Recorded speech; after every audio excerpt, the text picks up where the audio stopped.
계율은 이것도 마찬가지로 이제 악처에 태어날 수 있는 원인이 되는 그런 악행을 실제로 하지 않게 하는 그런 의도다, 이렇게 이야기할 수 있습니다.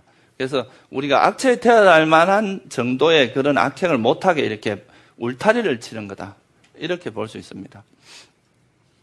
예를 들어서 살생을 한다, 이런 것은 여러분들이 다음 생에 지옥에 떨어질 가능성이 높습니다.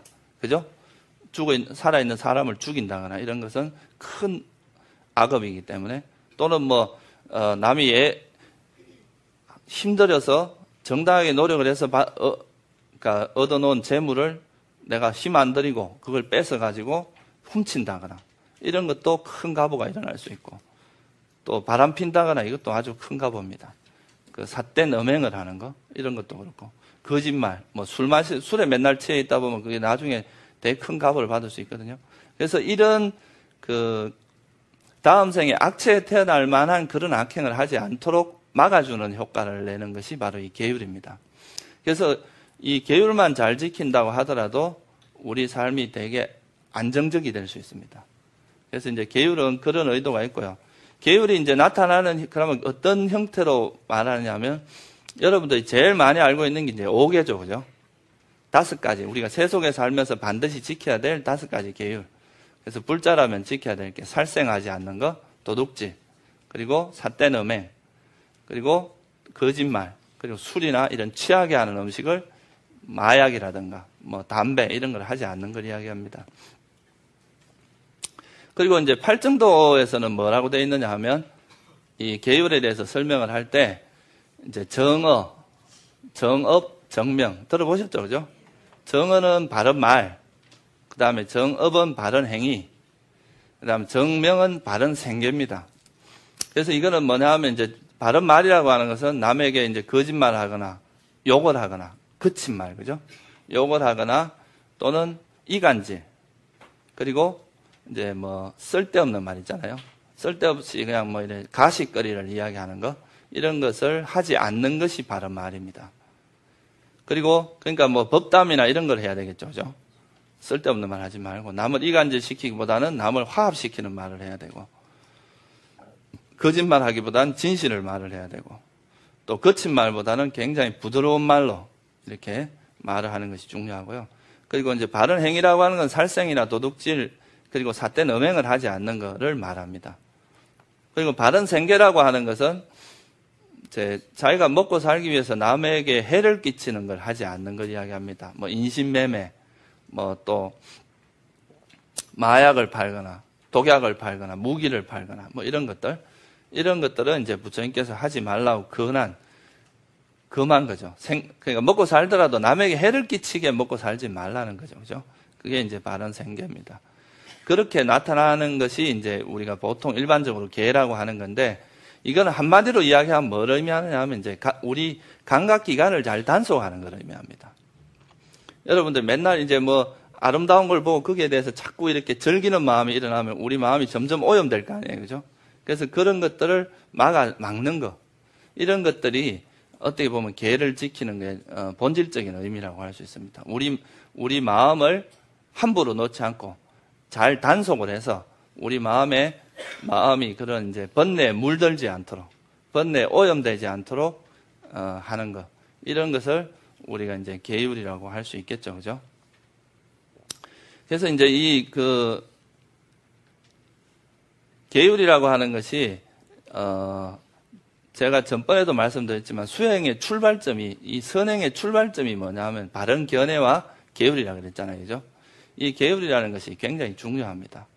이 계율이 바탕이 되지 않으면 마치 뭐와 같은가 하면, 우리가 이렇게 기초공사도 없이 집을 짓는 거나 똑같습니다. 이거는 사상 누각이라고 그러잖아요, 그죠?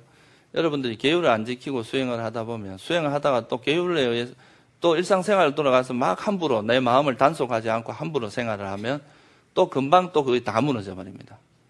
그래서 이거는 계율이라고 하는 것은 우리 삶을 굉장히 이제 안정시키고 튼튼하게 해주는 그런 초석과 같은 그런 역할을 한다는 거죠. 그래서 제가 이제 미얀마에서 파옥센터라고 하는 데서 한 3년을 있었는데요. 거기 가보면 거기는 참 계율을 철저히 지키는 곳입니다. 그래서 뭐 스님들이나 뭐 거기 사는 제가자들이나 누구나 다 어떤 모든 것을 이제 계율에 맞게 이렇게 해서 이제 살아가는 곳인데, 그래서 거기는 특히 이제 스님들 같은 경우는 계율이 한 200, 초기 경전에 나오는 이제 빨려 경전에 나오는 건 227개고 우리나라는 250가지 계율입니다.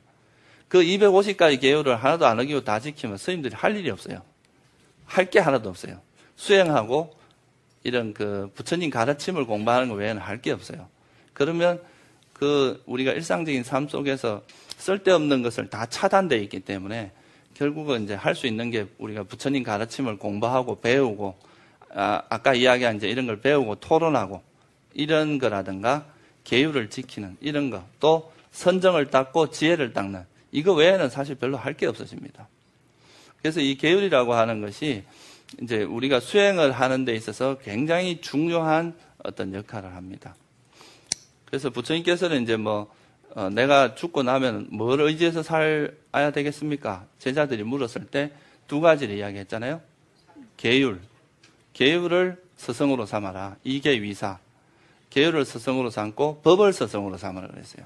부처님이 말씀하신 이 법을, 그만큼 이 계율이라고 하는 것이 우리 삶의 우리가 수행을 해나가는 삶에 있어서는 아주 중요한 부분이라는 거죠.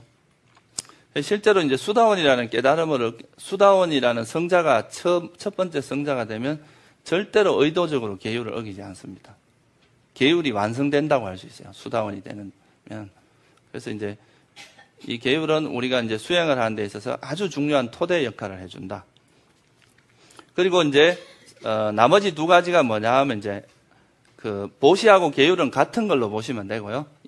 그래서 이 계율을 잘 지킴으로써 어떤 이익이 있느냐 하면 후회가 없다는 거죠.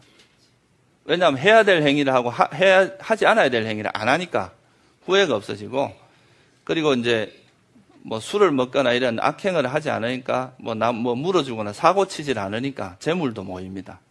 그리고 거짓말 하지 않고 항상 이렇게 남에게 자비를 베풀고 사니까 훌륭한 명성을 얻게 되고, 또 두려움이 없어요. 내가 스스로 하는 행위가 떳떳하니까 어디 가도 떳떳하게 두려움 없이 이제 생활할 수 있고, 또 이제 나중에 선처에 태어나게 되죠. 인간이나 천상, 윤회를 할 때 아주 좋은 데 태어나게 되고, 죽을 때 어리석지 않는다.